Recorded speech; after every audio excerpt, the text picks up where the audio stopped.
Boa noite, pessoal. Bom dia se você está vendo de manhã. Esse é o segundo vídeo aí da série Física Moderna e ele é feito aí sob medida aí para os profissionais da engenharia de produção, aí para o Centro de Ensino Superior de São Gotardo.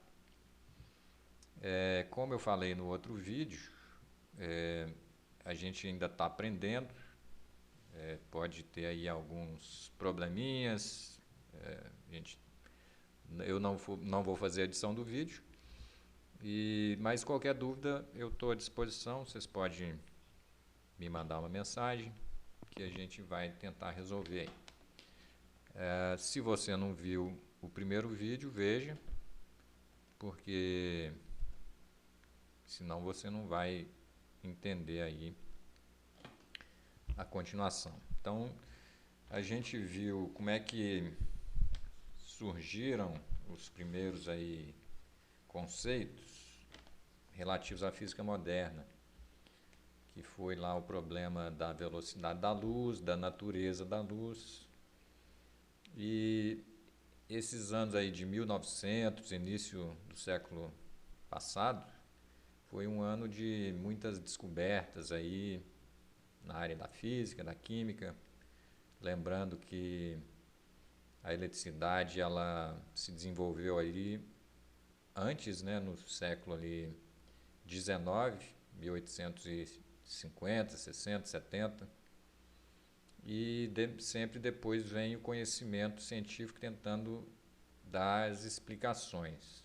Muitas vezes você conhece já alguns fenômenos e depois você vai tentar explicá-los. É sempre assim, e depois que você explica, você consegue desenvolver mais aí a ciência e obter novas invenções. Então, a física moderna, vamos falar aí sobre a relatividade e a física quântica. Essa é uma aula de conceitos básicos, e se você quiser se aprofundar, vai ter aí muito material, mas a nossa intenção aqui é dar os conceitos mais básicos. Então, veja o primeiro vídeo e vamos aqui. A teoria da relatividade, que foi feita aí por Einstein, em conjunto com outros cientistas, mas é ele que deu esse formato formal, né, com todo o formalismo matemático.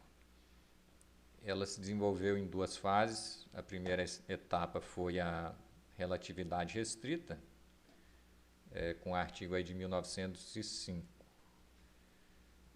De acordo com a teoria da relatividade restrita,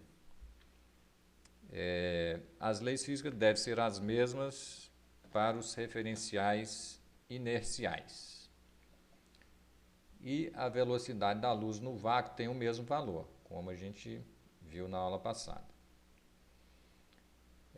Para qualquer referencial inercial, e independe da velocidade do observador da fonte. Então, a velocidade da luz ela é constante. E com isso ele quebrou esses paradigmas do tempo e distância absolutos. Eles já passariam a ser relativos, daí que vem o nome. O tempo ele não corre como Newton pensava, ele não é um contínuo absoluto e igual para todas, em todos os lugares. Dependendo da velocidade que você está, o tempo ele pode correr mais lento ou mais distante. E depois ele aprofundou os conceitos e desenvolveu a relatividade geral, lá depois de 10 anos, 1915. O que é a relatividade geral? É uma explicação, digamos assim, da gravidade. ela serve também para referenciais não inerciais. Não inercial é acelerado.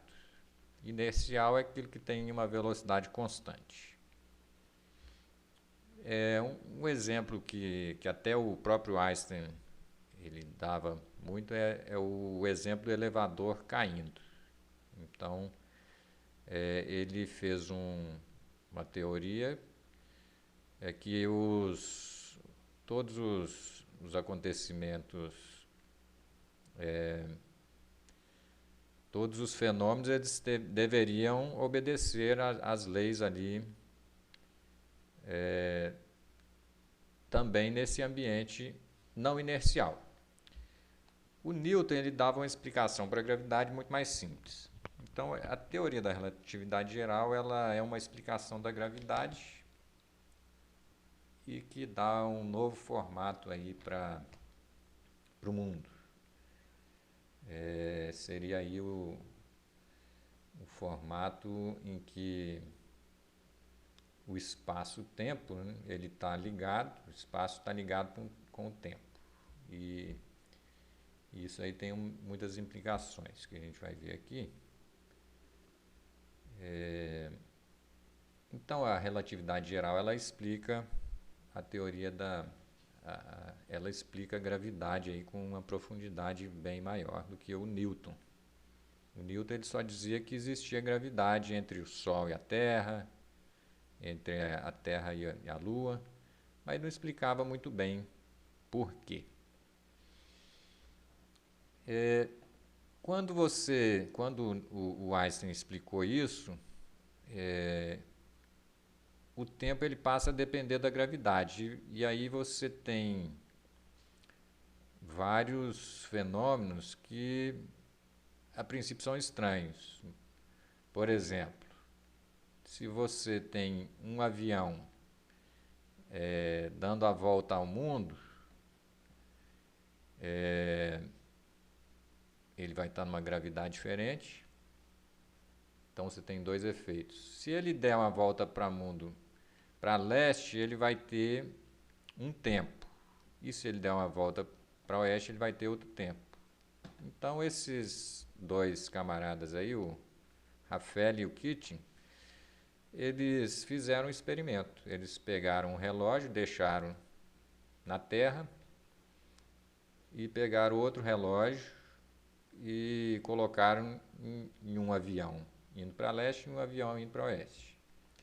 E eles viram que depois que o avião chegava no solo, ele tinha uma diferença. Aquele que viajou para leste, ele perdeu 59 nanosegundos.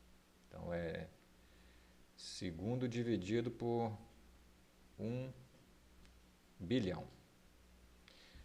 E o que viajou para oeste ganhou 273 nanosegundos. Então aqui tem um link, vou deixar o link aí para vocês acessarem.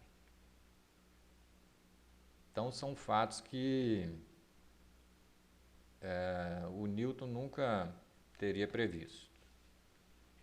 E o Einstein previu e depois foi provado. Outro fato foi que a luz faz curva, e esse daí também foi provado. Quando a gente estuda física, a gente começa lá na cinemática básica, distância, tempo, velocidade, né, que é a distância sobre o tempo, aceleração, e tudo, uma coisa depende da outra. A velocidade depende da distância do tempo. A aceleração depende da velocidade, a força depende da aceleração e assim por diante. Trabalho e energia são conceitos dependentes. Mas o que acontece quando você modifica o conceito de distância e de tempo? É lógico que tudo aqui para frente vai mudar. O exemplo aqui, ó, que a massa, de acordo com a relatividade, ela muda de acordo com a velocidade, a massa relativística. Você tem a massa de repouso. Se o objeto estiver em movimento, ele tem outra massa. E aí vocês veem que o negócio vai complicando.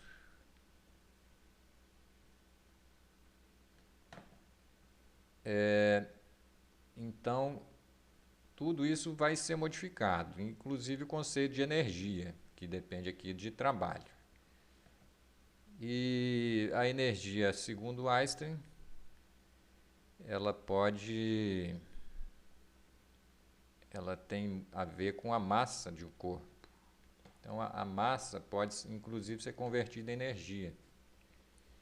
E é o que acontece aí no Sol, na bomba atômica e na usina nuclear. Você está transformando massa em energia.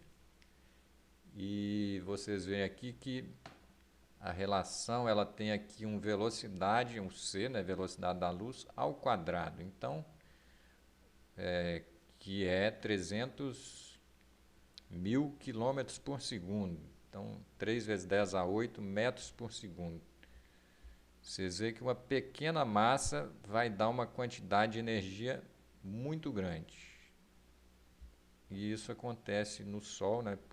Se não fosse assim, o Sol já teria, se fosse uma queima como a do carvão, já teria acabado há muitos anos atrás, né? Mas uma pequena massa dá uma quantidade muito grande de energia. Então a gente vê que as teorias elas são transformadas em resultados práticos.